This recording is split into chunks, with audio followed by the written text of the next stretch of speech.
खुलुमबाय। दिनै खन्थाइ बिबारनि बिजाबनि सिनायथि आयदायाव सोरजिनि फुंखा बिजाबनि सायाव सुंद'यै फोरमायथिनो लादों।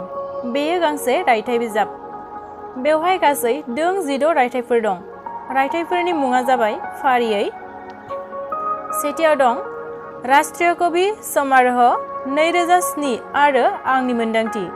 नैथियाव खन्थाइगिरि बिजय बाग्लारि।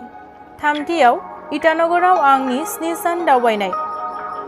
ब्रैथियाव बोहैथि समनि बांसिन बर' लिरगिरिनि लिरबिदांफोरानो समनि जाथाय दाहारखौ हमथानानै लाखिनो हायाखै। बाथियाव आंनि कलकाता दावबायनाय। दथियाव मधुराम बर'नि जिउखौरां आरो बर' थुनलाइयाव बेनि बिहोमा। स्निथियाव बृहस्पति बर'नि देंखो बिदांनि सायाव मोनसे नोजोर। दाइनथियाव बड'फा उपेन्द्रनाथ ब्रह्मनि जिउ आरो सानस्रि। गुथियाव मलया बसुमतारीनि खन्थाइनि सायाव मोनसे नोजोर। जियाव दं सांबादिक सिन बसुमतारी।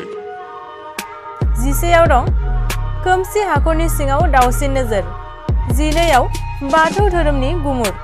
जिथामाव बर' थुनलाइयाव रङिया बियाबनि थुनलाइगिरिफोरनि बिहोमा 1960 निफ्राय 2001।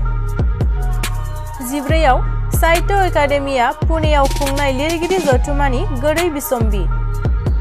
जिबायाव तावां नुबाय आरो 16आव आंनि त्रिपुरा दावबायनायनि मोन्दांथि। बिजाबनि गिबि फोसावनाय थांनाय 2011 इं मायथाइनि डिसेम्बर दान। बेसेन 50 रां। बिजाबखौ हेमन्त कुमार शर्माया फोसावदों। सोरजिनि फुंखा बिजाबनि लिरगिरिनि मुङानो जाबाय बाक्सा जिल्लानि आवथायाव थानाय कन्टिकर गामिनि मानगोनां रमाकान्त बसुमतारी। बेयो बिथांनि ब्रैथि बिजाब। रायखांनो गोनांदि बिथांनि सोरजिनाय बिजाबफोरा जादों फारियै दावहानि खन्थाइ, मोनथाइ, जिउ आरो सोरजि, सोरजिनि फुंखा आरो अखाब्लिं मिनिनाय सिथ्लायाव। चेनेलनि डिस्क्रिप्शनावबो बिजाबनि बागै होनाय जादों।